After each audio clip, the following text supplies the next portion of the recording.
I wasn't planning to stop. That's the part that keeps spinning in my head like a broken record. If I hadn't missed the exit. If the highway hadn't been under construction. If the rain hadn't started coming down like a punishment from God. Maybe I wouldn't have seen that sign. Maybe I wouldn't have stopped. Maybe I wouldn't be telling you this story right now. I was driving from Portland to Reno for my cousin Kelly's funeral. She died suddenly, 29 years old. Blood clot. Gone before anyone even realized something was wrong. We weren't close, not anymore, but I owed her a proper goodbye. So I packed a duffel, filled the tank, grabbed some beef jerky and Red Bull, and hit the road. 10 hours of driving, mostly empty highway, just me, static on the radio, and a growing sense of, I don't know, something off. Like I was driving into something I couldn't see.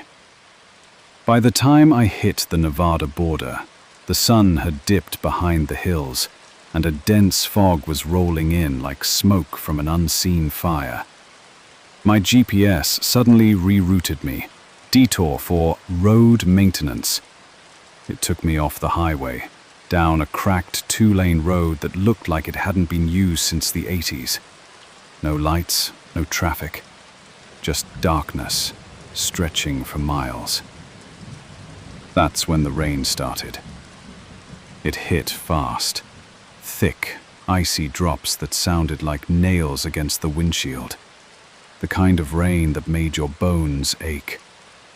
I slowed down, squinting through the blurry glass. And that's when I saw it. A flickering neon sign glowing in the mist. It was the only building in sight. One long row of 7 rooms shaped like an L.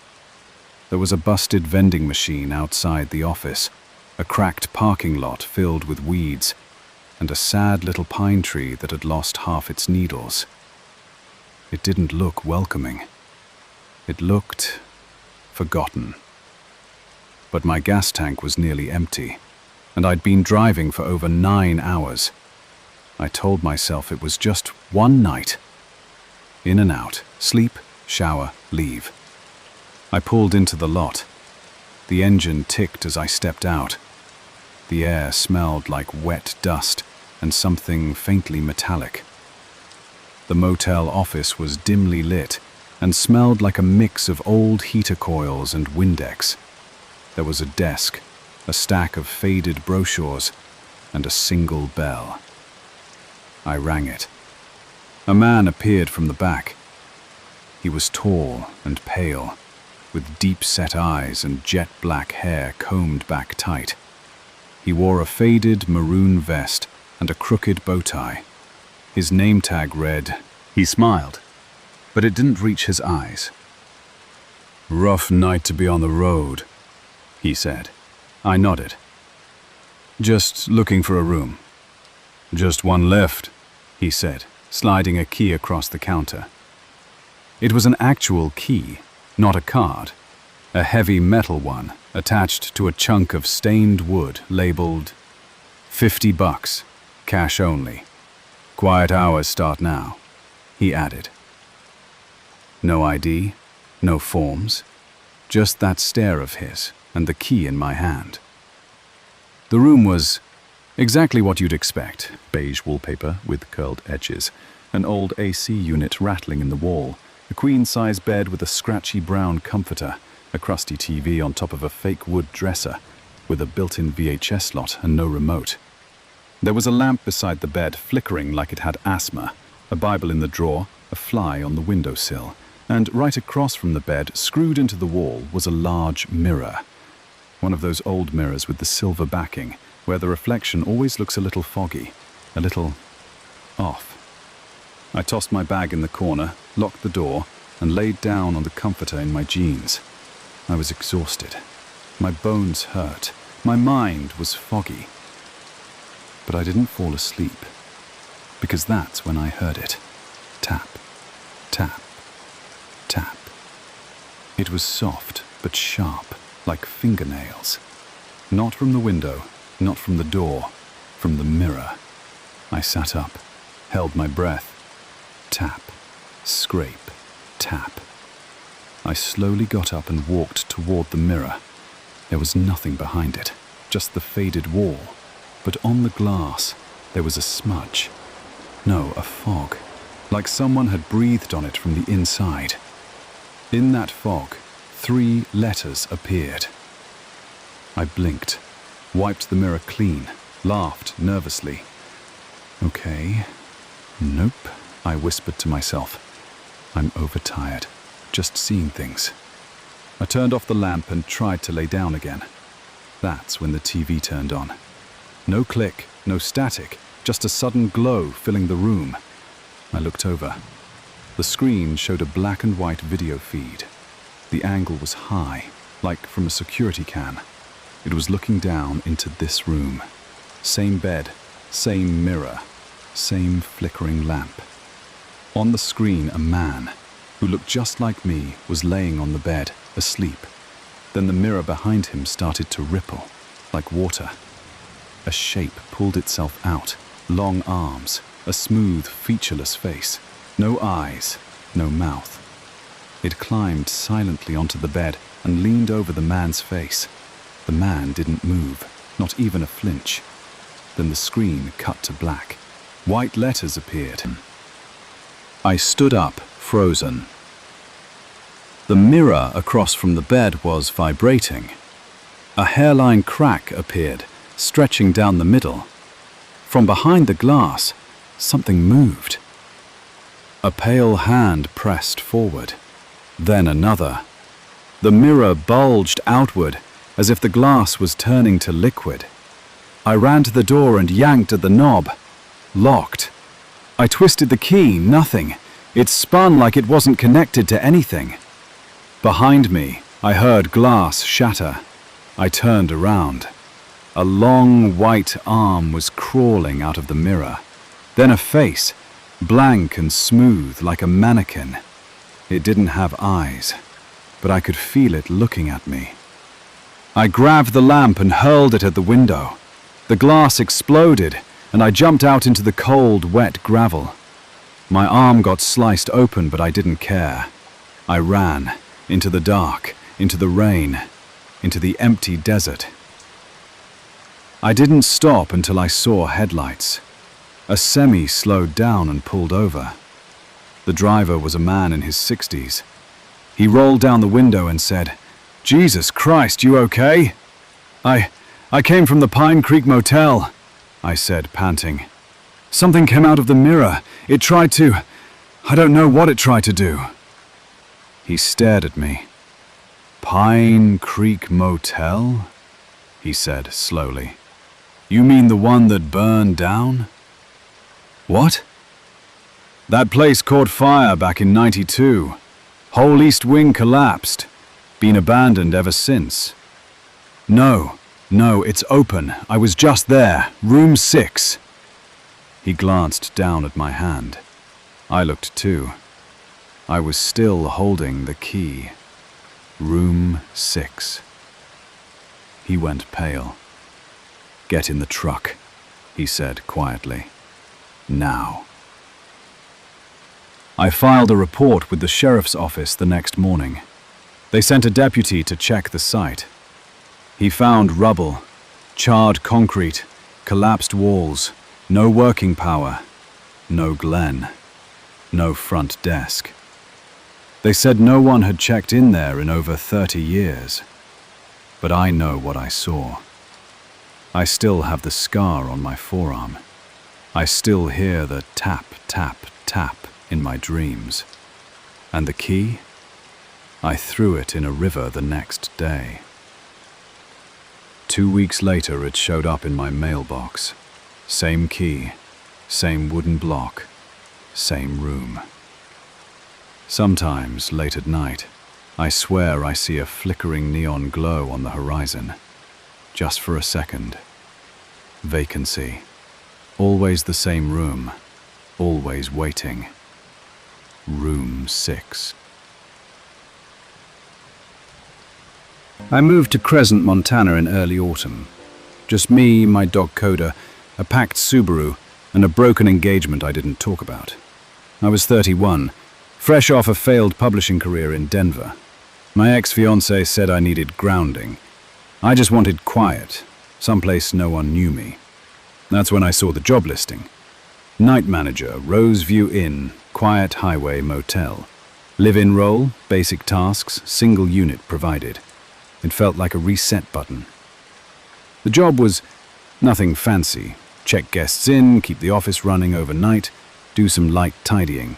My living space was above the reception area. Warm, small, a couch that smelled faintly of old linen. My first night was peaceful.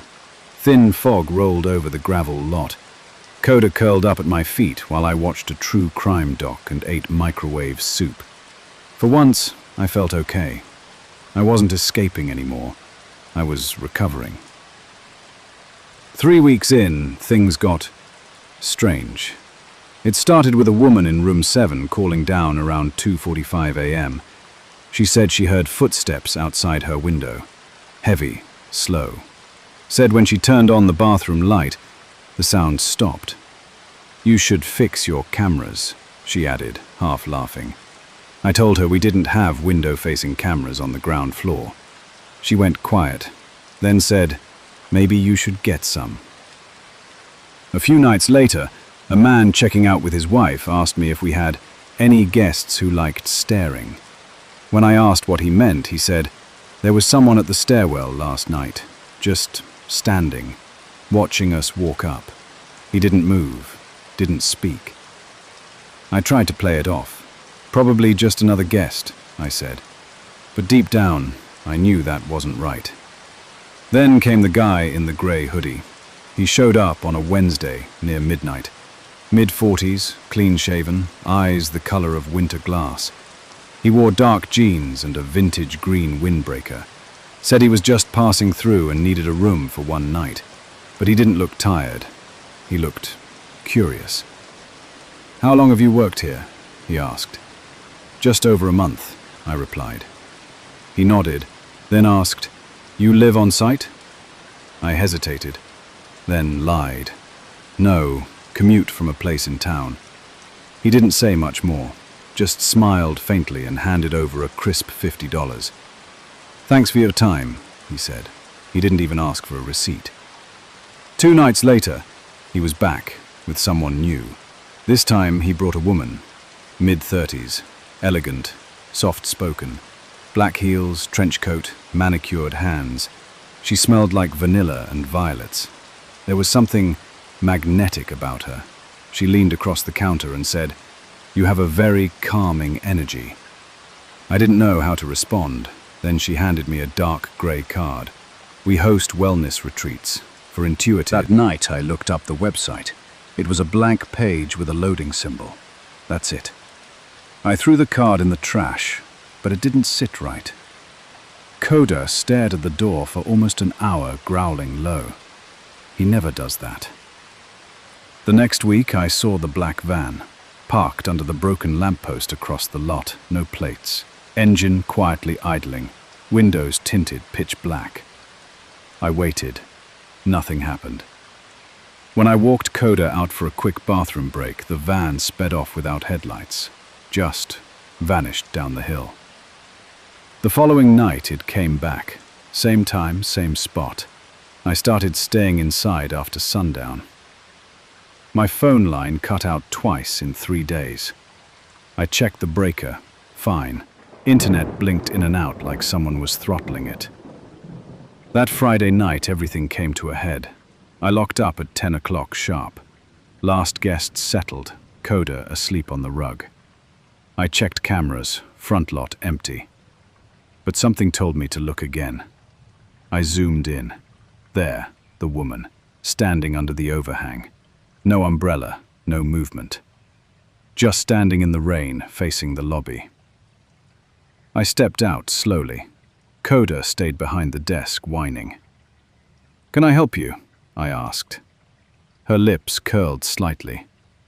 "Just making sure you're still here," she said. "You seemed perfect for our next group." My mouth went dry. I told her to leave. She didn't move. Then, finally, she stepped back into the darkness. I locked the door, double bolt. I tried calling 911. The landline, dead.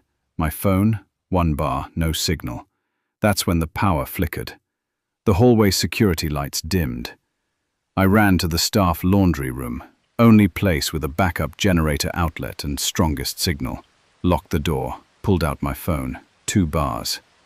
I texted the motel owner and typed help, van outside, woman tried entry, please call police. 10 minutes later I saw headlights, sheriff's cruiser. The van peeled out just before they arrived. They reviewed the footage. One camera had caught a man, not the woman this time, dressed in black, trying my back door with a set of picks. Coda barked once. The man froze. Lights hit the building. He bolted. They traced the security deposit used by the man with the windbreaker. Fake name, stolen card. IP address once connected to a missing persons case in Missouri. Same retreat website. I quit the following week. Left Crescent behind. Now I live in Santa Fe. I work at a bookstore and keep my routine light. I still take Coda everywhere. I don't answer the door after 8. I check mirrors twice. I never ignore strange cars. And if someone tells me I have a magnetic presence, I don't smile, I walk away.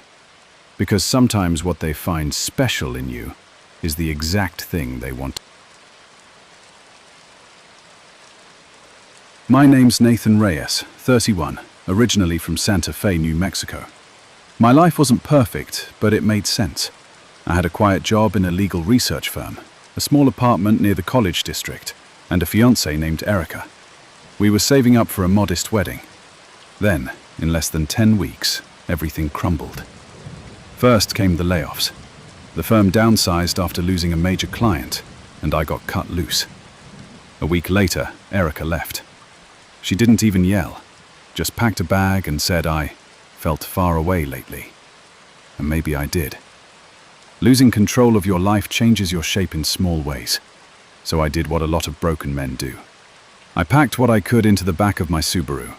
A suitcase, my laptop, some framed photos, and a Ziploc bag of things Erica hadn't wanted to keep. My cousin in Reno offered me a place to crash and a possible lead at his advertising agency. I didn't have better options. By the time I hit Redwater, a dusty nowhere town just off Highway 95 in Nevada, I'd been driving for 12 hours. The desert stretched endlessly in all directions.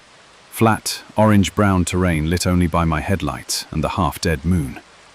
My shoulders hurt. My phone was nearly dead. I hadn't seen another car for 45 minutes. I wasn't looking to stop. But then I saw a battered old sign flicker in the distance. Silver Dust Inn, low rates, vacancy. The lights buzzed, half-dead neon, crooked letters swaying in the wind. I pulled in without much thought. The lot was cracked and lonesome. A pickup with a flat tire and an old station wagon were the only other vehicles. The front office looked like it hadn't been renovated since the 70s. Dim, yellow, and peeling. Inside, a guy who couldn't have been older than 18 barely looked up from his phone. He handed me a plastic key card and said, "Room 8, all the way at the end." No ID check, no paperwork. Just a grunt and a buzz from a dying fly zapper. I didn't care. I just needed sleep. Room 8 smelled faintly of ammonia and old wood. The carpet was worn in patches, and the curtains were mismatched. One lamp worked. The bed looked cleanish. The bathroom light flickered when I turned it on, and the mirror had a star-shaped crack in the corner. But it didn't matter. My body was done for the night. I dropped my duffel bag on the floor and collapsed onto the mattress without changing. I don't know how long I was out before I heard it. The rattle of the door handle. Soft at first, then again, then again. A pause. I assumed it hadn't latched properly. I got up, locked it firmly, and slid the deadbolt across. I was halfway back to bed when I heard the knock. 3 times. Slow. Measured. Then a voice. "Hey man, they gave me the wrong room. This is supposed to be mine. He sounded calm, too calm. Front desk messed up. Can you open up so I can show you the receipt? I stood frozen near the bed, adrenaline washing away my fatigue. Why was he knocking if he had a keycard? I cleared my throat. I think you've got the wrong room, man. Maybe check at the front again. Silence. No footsteps. No retreat. Then I heard it, the beep of a keycard. Click. The lock disengaged. Only the deadbolt kept the door shut. Panic surged through me. I shoved the tiny motel dresser in front of the door. It groaned as I pushed it. Then the banging started. Once. Twice. Harder the third time. Come on, dude. The voice, now sharper, edged. You're making this way harder than it needs to be. I backed away. My phone was dead. Charger in the car. No landline. No one to call. I scanned the room and grabbed the metal floor lamp. Heavy. Not much of a weapon, but better than nothing. Then I saw it. Movement outside the curtain. Another shadow. Whispers. A second person. They murmured to each other and then vanished. I waited, frozen, barely breathing. I didn't sleep. I didn't move from the edge of the bed. I kept the lamp in my hands like a spear. Around 4:15 a.m., I slowly nudged the dresser aside and peeked out the door. Nothing. Just cold air and stillness. When I went to my car at sunrise, I noticed 2 thin scratches along the rear window. Deliberate. Clean. That's when it hit me. They'd checked the car first. They knew someone was alone in that room. When I told the desk kid what happened, he barely looked up from his screen. "Nah, man. We didn't check in anyone else last night. Just you. Paid cash." I stared at him. "You don't track keys?" He shrugged. "Only 10 rooms. People lose them all the time. No big deal."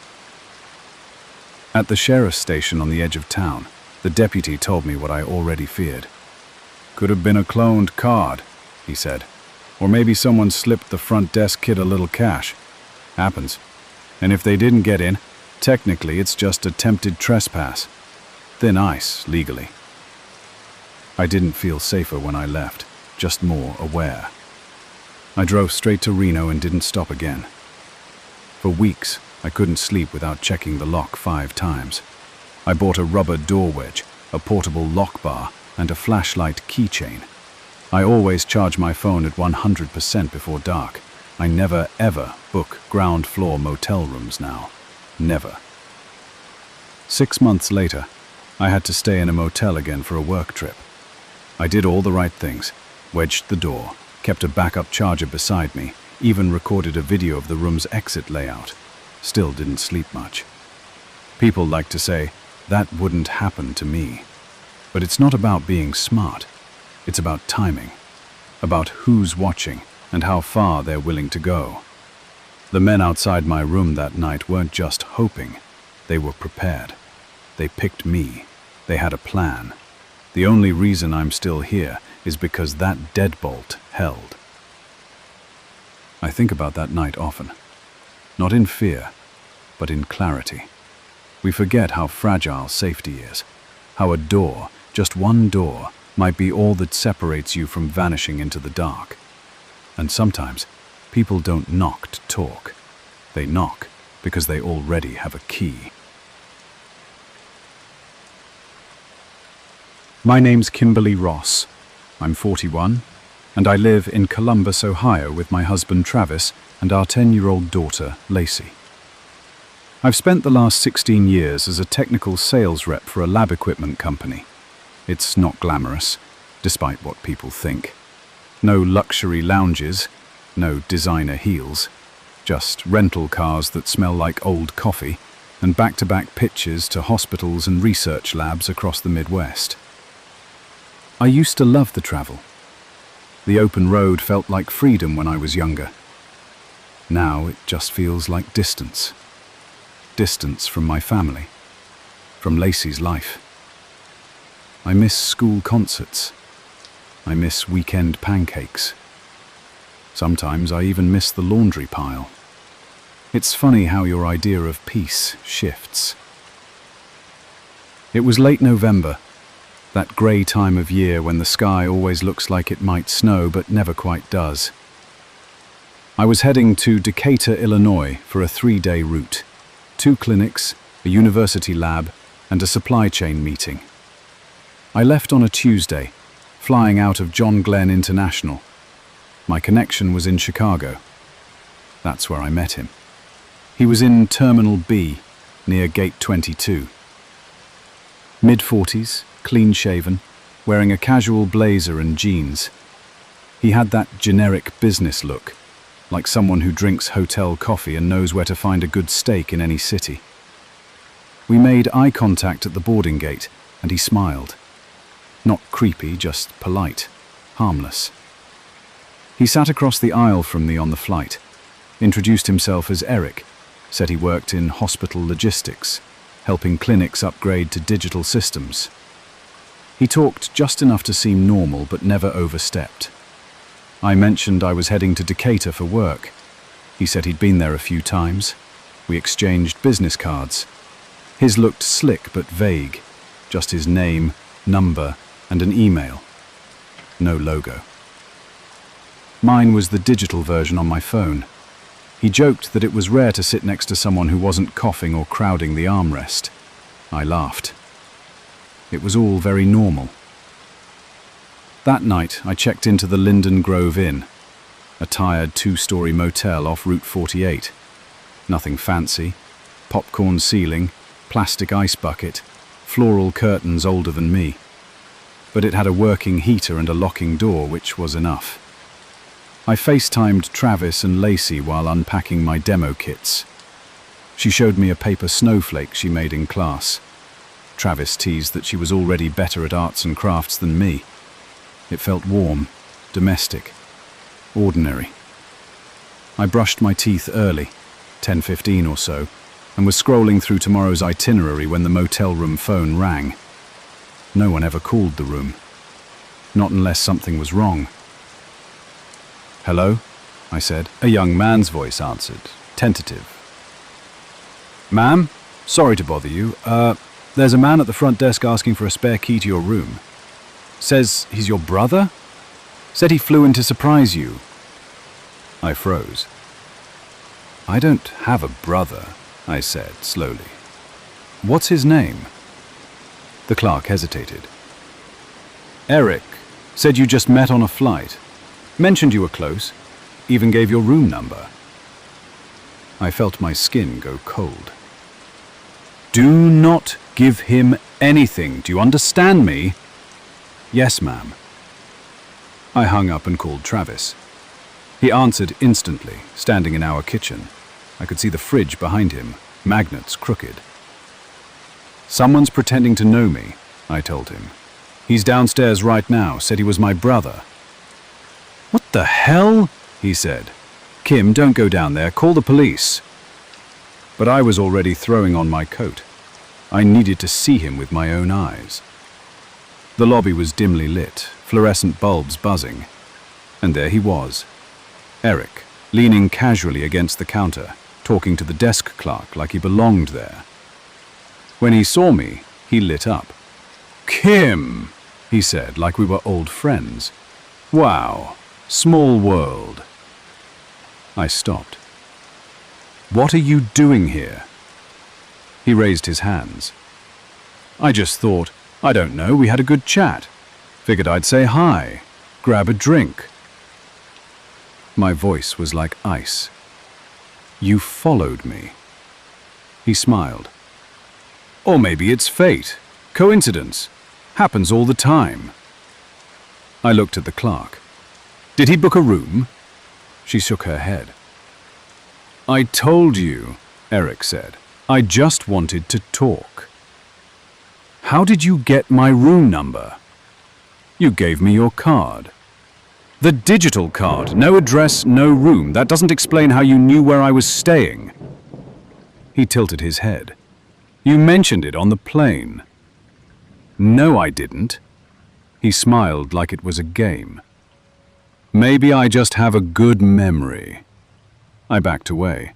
The clerk quietly said security was on the way. Eric didn't flinch. He looked at me a moment longer, then said, "Nothing wrong with being friendly." And then he turned and walked out. No rush, no fight. Just faded into the night, the glass door sliding shut behind him. The cops came, but there was nothing to arrest him for. No threats, no assault, just off. They reviewed the footage.